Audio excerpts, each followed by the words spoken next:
All right, so let's jump right in. We're going to talk about something really interesting today, a modern labor movement. But to understand it, we actually have to go back in time, almost 100 years, in fact. This is all about a group called the Fearless Slate, and how they're using the ghost of a legendary 1934 strike to, well, try and change the future.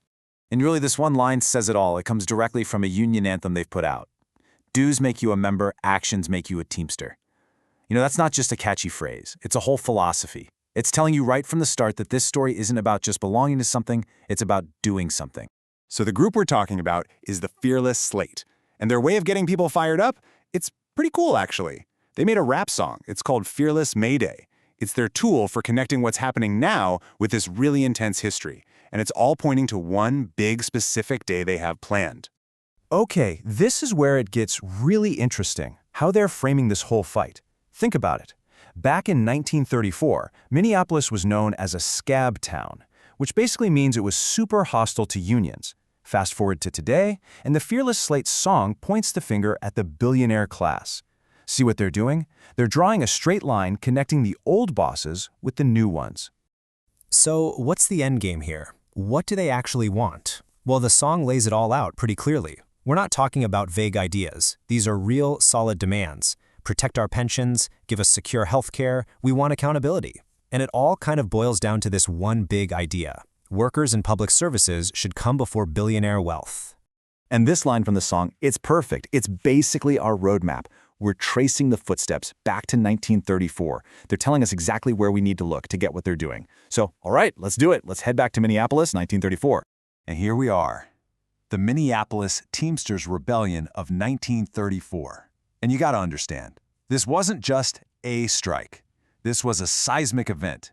It completely reshaped the city. It's the foundation for everything the Fearless Slate is building on today. A moment that literally changed the game for workers there. Just look at this timeline. It shows you the before and after in such a stark way.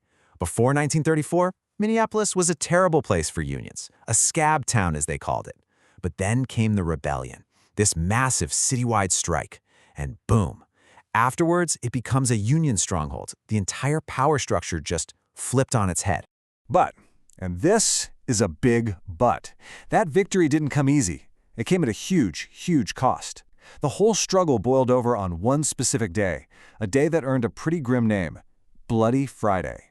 I mean, listen to this. On that single day, police actually opened fire on the strikers. 67 people were shot, and 2 of them died. So yeah, this was not some polite disagreement. It was a violent, brutal fight. And that sacrifice is what really sealed the legacy of this strike, forging this incredible sense of solidarity. And that's what brings us right back to that song lyric when they sing, "The ghost of the 34 strike is leading the way." This is the ghost they mean. It's the memory of that fight, that violence, and the hard-won victory that makes their own struggle today feel so urgent and for them, so non-negotiable.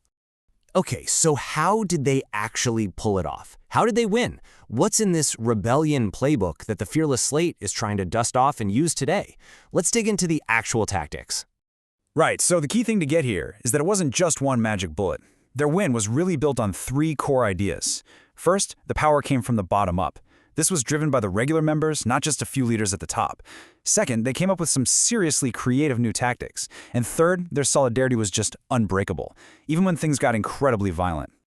And that tactical innovation part, we have to talk about that for a second. They invented something called flying pickets, and it was brilliant. Seriously. They'd have these squads of striking workers in cars and trucks, and they'd just race around the city. The second they heard about scab labor trying to work somewhere, boom, they'd show up and shut it down. It was a super effective way to control the movement of goods across the entire city. Absolutely legendary stuff. And again, the song just nails the idea behind this tactic. When we stop the wheels, the whole world stalls. That's it right there. The strikers back in 34 knew their real power was in their ability to stop everything from moving. If they could stop the trucks, they could stop the city, and that is how you force the bosses to listen. So let's bring it all back to today, because the Fearless Slate isn't just trying to give us a history lesson. Nope, they're using that history to launch a very real call to action with a very specific plan for the future. And this is it. This is the plan. They're calling for May 1st, 2026 to be a day of a massive general shutdown. We're talking no work, no school, no shopping. Sound familiar? It's a direct callback to 1934. The idea is to stop the wheels of the whole city, to show their collective strength, and to force the issue on their demands. Their whole motto for this is shut it down to build it up, which is a pretty powerful idea when you think about it. It sounds like a contradiction, right? But the point isn't just to break things. The idea is that you have to create this massive disruption to clear the way for something new, something better. To build up a system that actually puts workers first, like they lay out in their demands. And that really leaves us with the big question, doesn't it? The ghost of 1934 is there, providing the inspiration. But let's be real, the world is a completely different place now. Labor, technology, the economy, all of it.